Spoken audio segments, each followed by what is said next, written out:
Alrighty guys, what is going on? So today I've had some requests to show you how to install the tracks on these little trucks, and we're going to run through that. So first things first, your kit will come with the 4 tracks you need pre-assembled, as well as a parts bag full of a few extra wheels, as well as screws and whatnot, but it'll also have something that looks like this in there.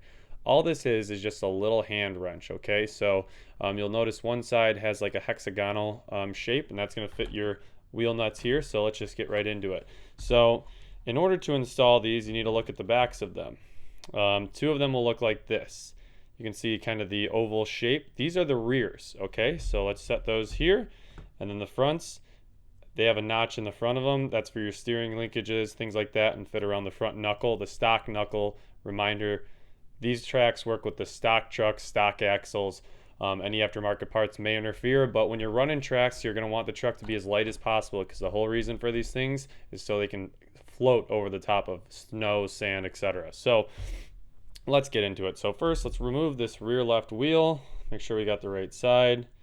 Get it on there. You might need to put a little pressure on it because it is 3D printed, but these little wheel nuts wrenches that I print, they work great in my opinion. So just push that down. You can see the wheel nut is in there now. The wheel is free to come off. Now we'll take our rear, and the right rear we know because on the rears, the slanted up part with the big wheels point backwards. So let's take this. We're just going to stick it over the axle, spin the track, and you'll feel it click down. Take your wheel nut wrench with your nut inside of it, slide it in there, twist to the right, and tighten.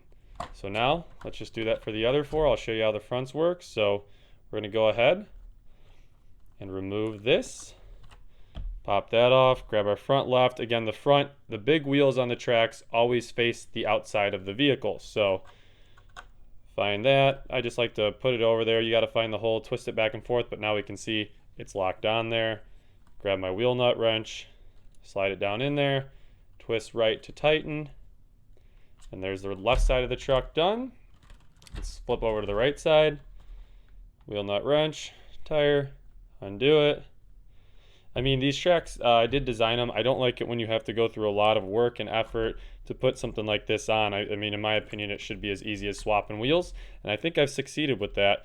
You know, with the use of this special wrench, you can have, you know, full set on in a minute or 2 here, as I'm showing you. So let's get this last one on. Okay, grab that last one here,